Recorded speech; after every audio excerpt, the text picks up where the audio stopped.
Good afternoon. Now I'd like to bring the regular afternoon meeting of Township Council to order.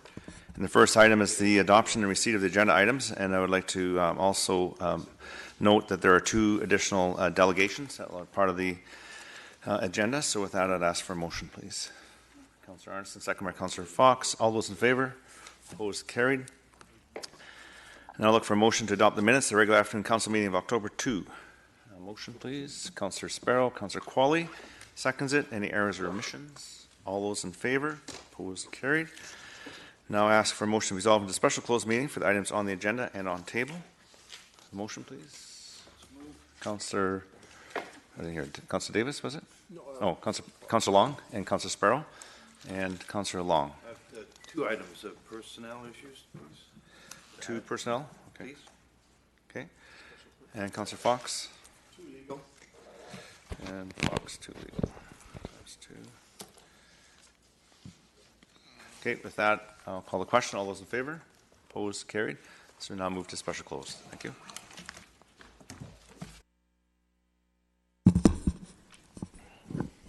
Good afternoon. Now I'd like to reconvene the regular meeting, the regular afternoon meeting of the Township of Langley Council. And we move on now to delegations, of which there are two. And I'm not sure if they're in any particular order, but the one on the top is Kirk Robertson. Do you want to come forward? And welcome back. If you can just provide your name, neighborhood for the clerk, and you'll have 5 minutes to present. Thank you. Kirk Robertson. Let me get your mic on. Here we go. There you go. Yeah. Kirk Robertson. I live at 26215 84th Avenue. Good afternoon, Your Worship and Township Council. Thank you for the opportunity to speak today. I'm asking you today to vote not to forward the ALR exclusion application regarding Terra Farms to the Agricultural Land Commission. Such a decision is unjustified both in regard to good neighborhood planning, environmental conservation, and the impacts on agriculture, including the farms below in Milner Valley. In making my case, I could refer to the Westwater Environmental Sensitive Areas Report of 1993, the Willoughby Habitat Report of 2004, the Northeast Gordon Estates Neighborhood Plan, the expertise of members of Yorkson Watershed Enhancement Society, and observations made by members of the Milner farming community. Instead, I want to focus on a document that has been before all of you since Friday, the staff report to you regarding this exclusion application. This is a document that is interesting as much for what it does not say as for what it does. As you know, it recommends that Council authorize the referral to the ALC as it is consistent with the provisions of the Regional Growth Strategy, Township's Official Community Plan, Willoughby Community Plan, the Master Transportation Plan, and historic decisions of the Provincial Agricultural Land Commission. Some of the examples of things that it does say are on page 10 and 11, where it recounts a short history of the parcel as it relates to the Agricultural Land Reserve. Resolutions 967/1990 and Resolution 232/1988, which pertain to the property, are briefly described. Still on page 11, Council is informed that the parcel has been designated as a special study area.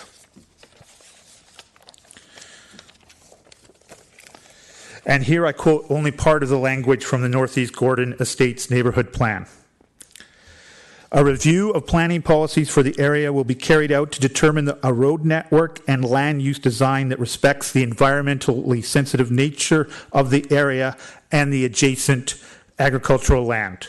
Appropriate policies and land use designations will be added to the neighborhood plan in the future to replace the special study area, to address land use and density, alignment of roads, protection of treed areas, and provision of stormwater management.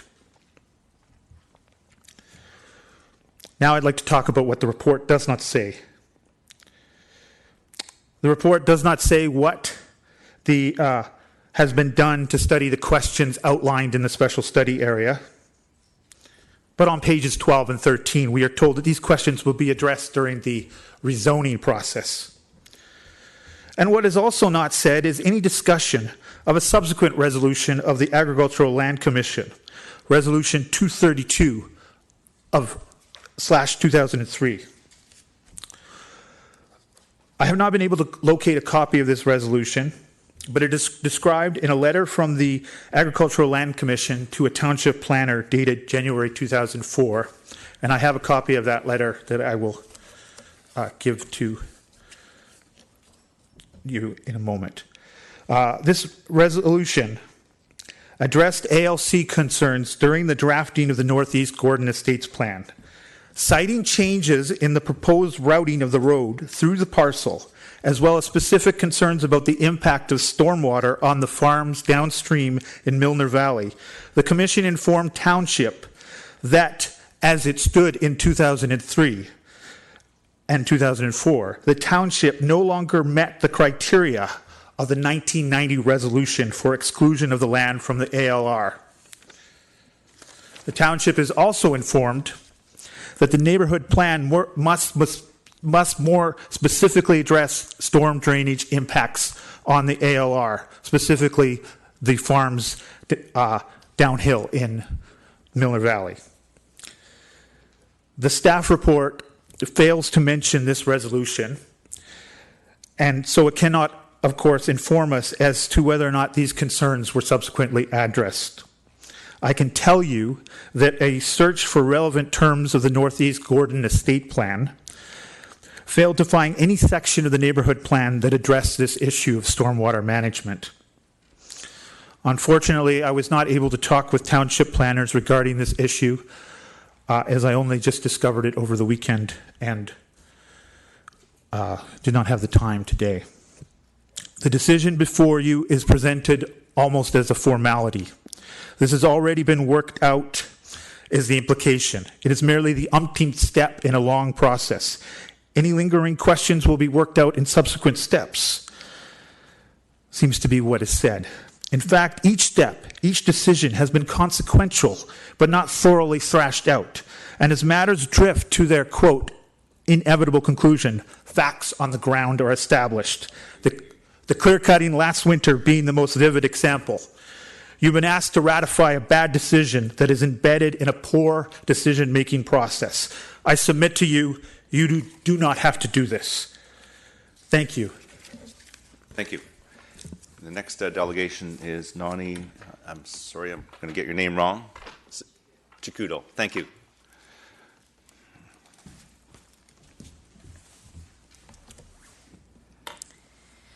My name is Noni Chikudo of 7879 216 Street. Good afternoon, Mayor and Council. I'm a member of York's and Watershed Enhancement Society since 2000 and a Willoughby resident. I'm here to comment on the application by Terra Ridge Estates Incorporated, co-owned by the development company Marcon, to exclude a portion of property located at 21198 Smith Crescent from the Agricultural Land Reserve for the purposes of further road and housing development in Willoughby. The York's and Watershed Enhancement Society has submitted our letter prior to July 5th this year, therefore it should be included in any submissions to the ALC. The township staff has offered their rationales to Mayor and Council in favor of ALR exclusion and subsequent development of this property. As environmental stewards and local residents, we would like to know why the 2004 Willoughby Habitat Status Report recommending the existing forest to be conserved as an area of high ecological significance has been ignored. Prior to the posting of this ALR exclusion application, any inquiries into this mature forested land resulted in a township explanation that it was private ALR land and would most likely be used for farming. Even though there clearly were plans in the works to encroach further into the ALR with the 212th Street connector. I asked township staff how this road can be achieved without destroying too much of the forest. The response was a shoulder shrug.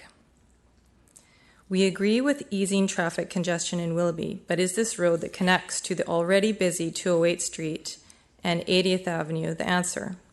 This is not a road out. It is another road through the community that will help service non-residents, as was explained by the Township Transportation Engineer. Make no mistake, this is less about transportation and more about encroachment into the ALR to allow for more development, and roads are a very convenient way to accomplish this. With the development we see slated for the rest of Willoughby, why is this mature forested land, this excellent natural buffer between urban and farmland, being recommended for removal from the ALR only for the purposes of development? Why hasn't it been recommended for removal from the ALR for the purposes of enrichment for our community, such as conservation, recreation, and education? With enhancement and new plantings to strengthen the now weakened buffer, this sorely needed resource in Willoughby could accomplish all three. Yorkson Watershed Enhancement Society and Watchers of Langley Forests are still actively collecting signatures for the Save Terra Farms petition. Over the last year, we have spoken with hundreds of concerned residents and business owners on both the urban land and farmland. And because of this property, we are very encouraged to see the interests aligning. People are watching to see if the township and elected officials either support conservation of the significant natural spaces such as this in Langley communities, or you don't. If no regulations are in place to ensure the land is farmed after being clear-cut, we therefore request a letter of support from the township to be submitted to the ALC recommending the property at 21198 Smith Crescent to be excluded from the ALR specifically for the purpose of creating a park and protected wildlife area for this rapidly expanding community. We also request that the Township of Langley place an immediate moratorium on the landowner's ability to cut any further trees and or conduct any further development work for the purpose of farming or otherwise until this matter is resolved. For a further explanation of the Yorkson Watershed Enhancement Society's requests, we please refer to our previously submitted letter. Okay, thank you very much. Oh, I do have a question, if you don't mind staying back for a minute. Councillor Arneson. Yes, thank you. Thank you for coming today and for giving us a background regarding your activities. I'm just wondering if you could clarify, because I know what it said on your delegation form, so I'm just wondering about your overall visioning for that area, because it seems like even though the area has been clear-cut, that there's a perspective that that would still be. Do you look at it in terms of rehabilitation to amass it with the other properties that are next door to it? Yes, so the whole the size of the property is about 53 or so acres, the entire parcel. That's shown on, you can see it in the report to Mayor and Council. And the portion that was clear cut so far is about 18 or 19 acres of it. As I said, there has been many repercussions from this portion being taken out, as I've spoken to many of the farmers along the escarpment, and one was describing waking up in the morning after it was cut in February, and the baby goats were up to their ankles basically in water, and that had never happened before. So yes, I think it's very important that this buffer is enhanced further. There's been a report from sent to council by Hane Sakurai is her name, an arborist, and she can also explain about the importance of having these mature trees along this border and how much water can be absorbed from these trees to prevent this kind of erosion down the hill. So yes, I don't think that there's been enough to protect this area, absolutely. And I think a lot more can be done. And I think along the border there, that would be, if this were to be excluded, then aligning with the ALR, that this should be enhanced, absolutely. Okay. Thank you. I've still a couple more, if you don't mind. Oh. Councillor Richter. Yes, you mentioned that there's a Save Terra Farms petition. I'm just wondering how many signatures are on it. So we handed it in before July 5th, and at that time there was 417, but there are many more that I have to go around and collect. So yes, there will be more up and coming. I hear from people that some have a page signed and others have several pages signed. So yes, it's just a matter of collecting them and then seeing how many we have now. So yes. And Councillor Whitmarsh. Yeah, thank you. On your this delegation request to appear form, it mentions here that the desire is to see the property acquired as a park and protected wildlife habitat. Are you suggesting that for the entire 53 acres? Is that the proposal that's here? Well, or is that your suggestion? as much as possible, really. And as we know, with many of these things, it's best to try to allow for as much as possible for a growing community like this. I really don't think it's too much to ask for the thousands of people that are here and going to be moving into this community. I think it could be a gem of an area for not only the residents of Willoughby, but even possibly a destination place with the 80 to 100-year-old trees that are on this property. I really see it as a place that could be combined as some recreational use and also wildlife habitat. There is the space there for it. So what exact amount gets used for that is yet to be seen, but I just think that the majority should be looked at for conservation, yes, as was suggested in the Willoughby Habitat Status Report. Okay, thank you. Yes. Thank you. No further questions. Thank you very much. Okay, so now we move on to reports to council. F1 is a 2018 engine tanker replacement, and here we get to make a decision if we're going to buy some fire trucks this year. So if I could have a motion. Councillor Fox, second by Councillor Arneson. Any discussion on F1? Councillor Davis? Sorry. That was F1. Yeah, I'll let. Just a couple of questions. It says tanker, engine tanker. Maybe could I ask through the staff? Just is the that description of it? Yeah, like is it a tanker to run water, or is it a engine to fight fire? Was it a pumper? Is it? Yeah. Yeah, like a pumper. Okay. So many different variations. As long as it's painted red. And it has a siren and an air horn that works. Hi, thank you. It is. It does have a capability of pumping water, but it also carries more water than our normal engines, compared 500 gallons to 1,200 gallons of water. So this is a part and partial to rural Langley. We've got more water on the way if there's a fire. Yeah, it's part of the whole accreditation that we got for the Superior Tanker accreditation that we received. We have to carry so much water to get it to the scene and then supply the water. So it's equal to the same amount that if you had a hydrant right at the front of your property. Okay. The other quick question is, it says that we were buying them off of Safe Tech fire trucks in Abbotsford. Like, is that a Canadian? And then we talk about American dollars. So is it a Canadian-built truck, or what part of it would be assembled in Canada, or is it all assembled? Or it's all built in the United States. Safe Tech is Abbotsford. They sell fire trucks right across Canada, so they have the rights to sell all these trucks and other trucks in their fleet that they sell. Okay. Okay. Thank you very much. Councillor Fox? Thank you, and thank you, Chief, for coming in and explaining that. Living in rural South Langley and witnessing a number of fires, I think it's absolutely critical that we increase the number of tanker trucks and the capacity within each truck, because it's a significant issue when a building goes up. So I think I'm fully in favor of this. I think good deals are good deals. It's not good deals for me, it's good deals for taxpayers.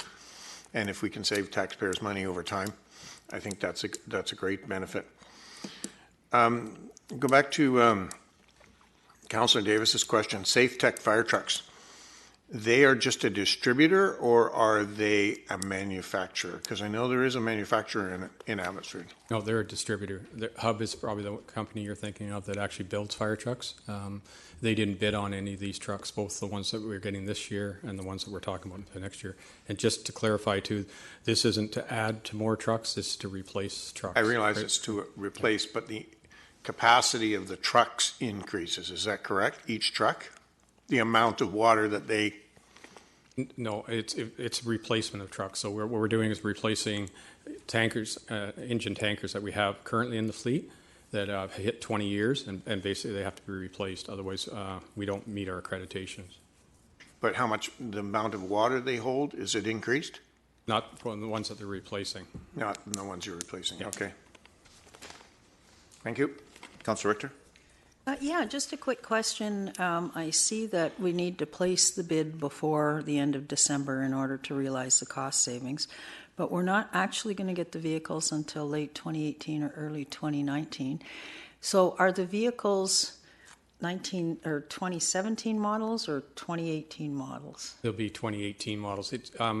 The trucks, we had 2 that had to be replaced this year that we actually won't receive till next year, and then these 5 were supposed to be replaced next year. So we are going to get them in the year that we're supposed to have them. It takes a number of months for these trucks to be built. So that's what we're trying to capitalize on by getting the same price that we're paying for these 2 this year, because they're identical trucks. Great, thank you. Thank you. Thank you. Okay, I see no further questions. I'm going to call the question on F1. That carries unanimously.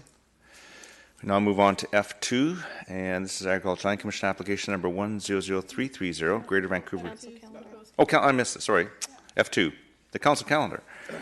And it's moved by Councillor Long, second by Councillor Sparrow. And discussion, Councillor Richter. Yeah, I've got a query on this. Right now I'm finding 2 meetings a month means that we have 2 long meetings a month. Today, for example, we're starting at 1 o'clock, or we started at 1 o'clock. And I notice in 3 of the months on this calendar, there's only 1 meeting scheduled. So my concern is, what does this mean for meeting times? Are we going to be moving into starting at 9 in the morning and going through till 9 at night, or 10 or 11? Why only 1 meeting in 3? Like 1/4 of the months. Mr. Backen. Your Worship, the workflow would probably be about the same as we're experiencing now, but perhaps a little bit lighter. And the reason is a number of the issues we've started are coming to some conclusion, or at least launched in construction projects. So what we're working then is towards the actual moderation of the work in the last year of the term. There's an event in October that will preoccupy everyone, so we're trying to actually make sure that we are respectful of that and respectful of the other commitments Council has to FCM, UBCM, and those things. We can add more meetings, but as you're seeing with the workflow, when meetings are added at our present rate, some of those meetings are very light. Now, of course, if we do find the workflow is getting backed up, we will come to Council and ask for additional meetings. But again, we're mindful of the overall time of season that we're in. Thank you. Councillor Davis. Just a quick question through Mr. Backham through staff. I see all the meetings have a public hearing attached. That's just because you can just erase it, lack of items for agenda? That's correct. It gives us the option to bring it forward. If there's no options, if there's no agenda items for that meeting, then we simply send a notification there's no items, so we cancel the meeting, because it would be not sensible to have a meeting with no items. Okay, thank you. Thanks. Councillor Long. Thanks, Your Worship. I understand that staff will add more meetings if required. I just bring up a point. In February, I heard the Premier saying he was going to move Family Day to the next week, so I guess we should have a placeholder there just in case that happens. Anyway. Oh, it's going to be in 19. It won't be in 18. I've been informed. Okay. All right. I see no further discussion on the council calendar. I'm going to call the question on F2.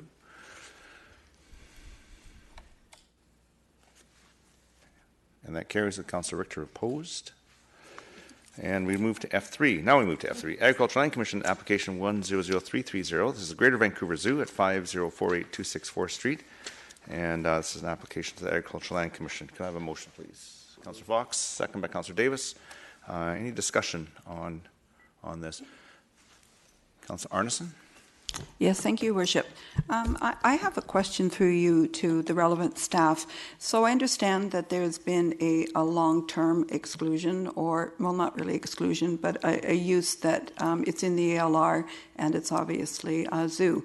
I was wondering whether or not, my understanding is that at some point in time, if you change the footprint of a use, that it could trigger, if it's a grandfathered use, it could trigger other changes, that one might need to update certain things in order to meet current policies. And I'm just wondering if that would potentially be the case here.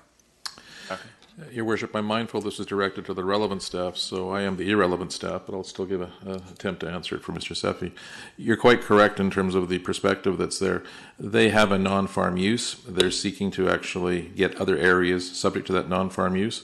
They are taking the position that everything else would remain unchanged, but it is theoretically possible for the Commission to look at the overall picture as they do so. So generally speaking, for operations such as this, they would respect the previous rulings, but if you're asking is it possible for the Commission to look at that and look at other issues, they certainly could, because once the application's there, they have a broad range of jurisdiction. Sorry, just to clarify, what I was actually referring to in a convoluted manner is whether or not any of our township policies could be triggered that potentially would not have been enforced in the past as a result of the grandfathered use. Because their use is not changed for most of the area, in terms of their area, our focus would be on the new area that are being, I guess, administered. So this is going to be really the building permits and those sorts of things. They would be modernized. But the land use itself, we don't distinguish between the various non-farm use and farm use areas. We look at the overall property itself. So we'd be looking at it from a building permit perspective. Okay, thank you. Councilor Davis? Oh, Yeah, actually, I've turn. answered my question. Okay, thank you.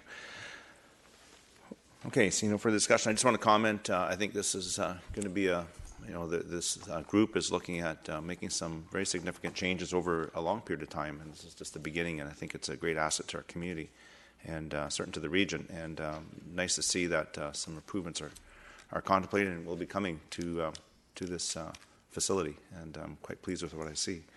So I certainly will be supporting this. So I'm going to call the question on F3. And it carries unanimously. Okay, now we move on to F4, it's Agriculture Land Commission application number 100329, Terra Ridge Estates. And could I have a motion, please? Councillor Fox moves, and seconder. Second. Councillor Whitmarsh seconds. Any discussion on F4? Councillor Richter.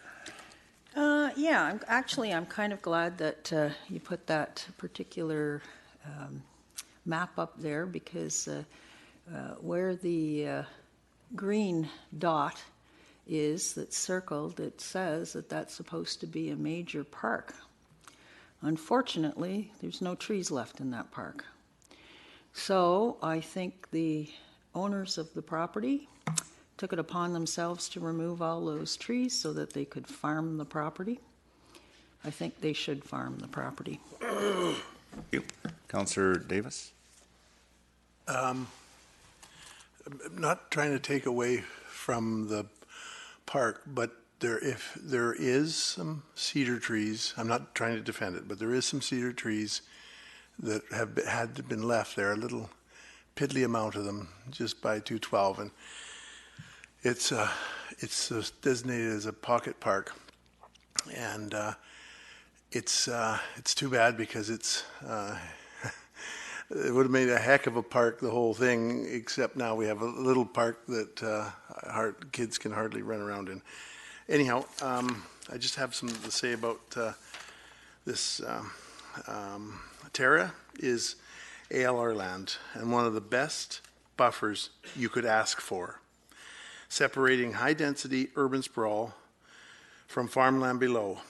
In Willoughby, I can hardly think of another stand of trees like this, or was like this, that is left.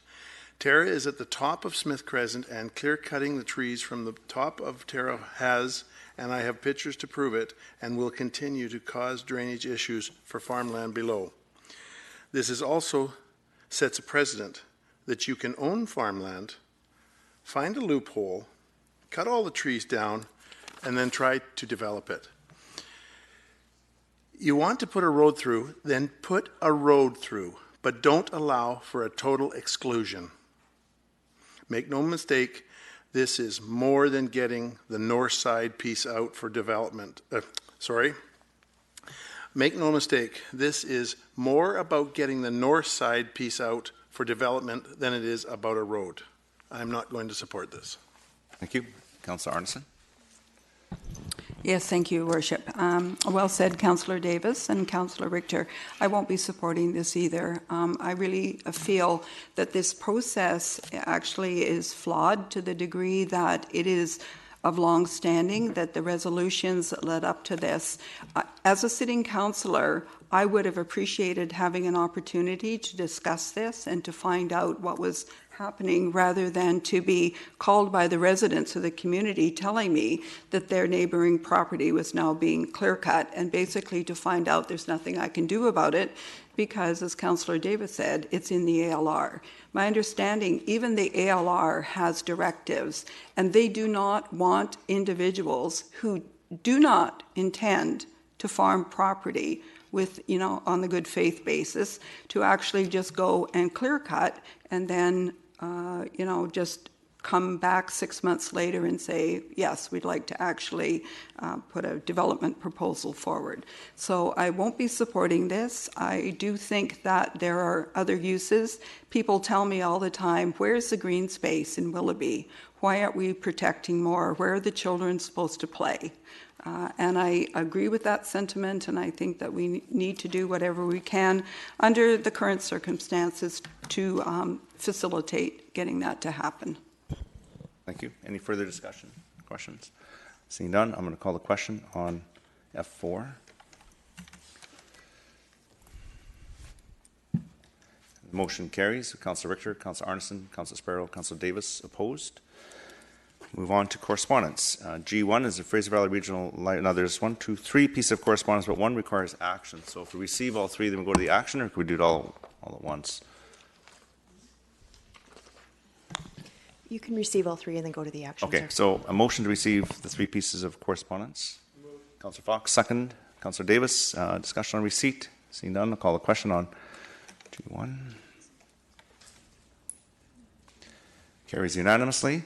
On G1, there is a request for a brief presentation at the afternoon council meeting on November the 6th. Could I have a motion to approve the request made by Fraser Valley Regional Library? Councillor Whitmarsh, Councillor Arneson, seconds. Discussion. Seeing none, call the question. The afternoon requesting. Okay, so that takes care of those 3. Minutes of committees. There's the Heritage Advisory Committee of October the 4th. Motion to receive the Council Advisory Committee. Councillor Fox, Councillor Qualley. Any discussion on receipt? Councillor Richter.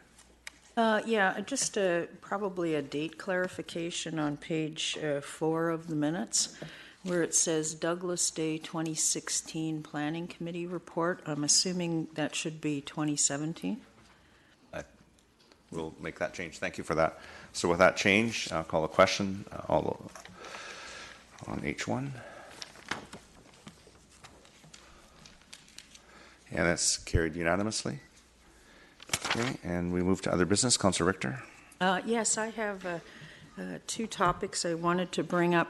Number 1 concerns ammonia monitoring in our arenas, and I wonder if staff might be able to give us an update as to safety mechanisms in place in our arenas relative to that terrible accident that took place in Fernie, I think it was. Back in a memo, could staff provide a memo to the council? That's correct, Your Worship. Our standards are meeting current WCB requirements, and as well are quite modern in terms of some of the areas we're dealing with. When we're actually doing new facilities, for example, as we'll see in Aldergrove, we'll have a complete new system. We won't be cannibalizing any of the old systems, but we'll provide a memo updating the program that we have in place. Okay, Thank great. you. And the second question that I had regards opening up a dead-end street down in South Langley for development. There's been some letters of concern coming through with regards to, at one point, I guess there was a crime issue down there.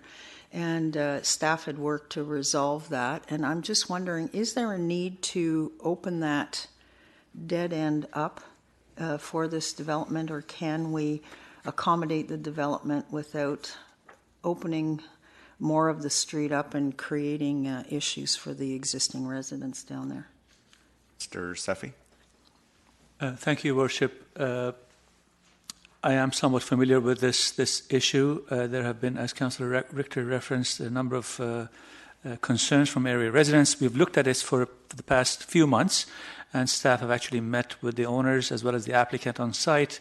The fact is as follows, Your Worship: there are opportunities for further subdivisions in that area, and the transportation plan calls for the extension of the road all the way to 200th Street. That would be to the east of the current subdivision application that's in the process. So as part of the subdivision approval process, staff have followed the requirements of the bylaw, the subdivision servicing bylaw, and required the extension of the road. As I said, based on the fact that it exists further east of the application, as well as the potential being there for other subdivision applications in the area. Having said that, it's been made a requirement, but what staff could do, I guess, subject to council's direction, is rather than build the road at this stage, require a cash in lieu contribution for future extension of the road for future considerations, keeping in mind that the dollars that we will be obtaining, if that was the direction of council, will likely not be sufficient at a future date, even if it's next year, because the prices are likely to go up and not go down in the future. So it's always best to get the road completed as opposed to taking cash in lieu of future construction. Okay. And final comments, Your Worship, staff have looked into the possibility of providing roadside barriers there to prevent entry by sort of unwanted sort of public in order to address some of the concerns of the residents. Okay, so if this extension is built, how long will it be before the road actually gets knocked through to 200th Street? Are there going to have to be more ALR exclusions in order for that to happen? Your Worship, not ALR exclusions, but rather subdivisions approved by the ALC as part of their process, including another one other than the subject application that was approved by the ALC for home site severance, as I recall, to the north of the subject application where the road extension is being required. So even as part of a home site severance, which is part of their ordinary approval process, a road could be extended. Okay, so the one that's been approved for home site severance, will that finish it off and push it through to 200th then? No, there will be more required, Your Worship. Okay, so we're still going to end up with the same problem, a dead-end street that seems to attract crime. I'm wondering if there's any way staff could meet with residents in the area and try to deal with their concerns, because there have been a number of letters coming through to council on it. Mr. Seffi? Your Worship, staff have done that. And based on the input, as I said, the arrangement currently being contemplated is to provide some concrete no-post barriers to prevent access at the end of the existing road where it currently dead ends. Okay. So we're going to have the same security measures in place. We're just going to put them further down the road.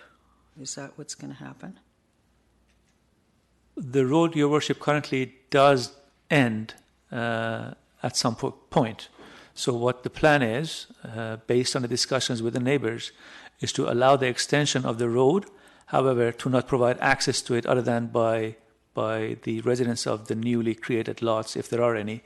So there will be no post barriers provided there at the current terminus of the road. Okay, thank you. Thank you. Any other business? Seeing none, a motion to terminate. Councillor Davis moves it, second by Anita. Not everybody at once. I need a seconder. Sure. Okay, Councillor Qualley. All those in favor? Opposed? Carried. Thank you.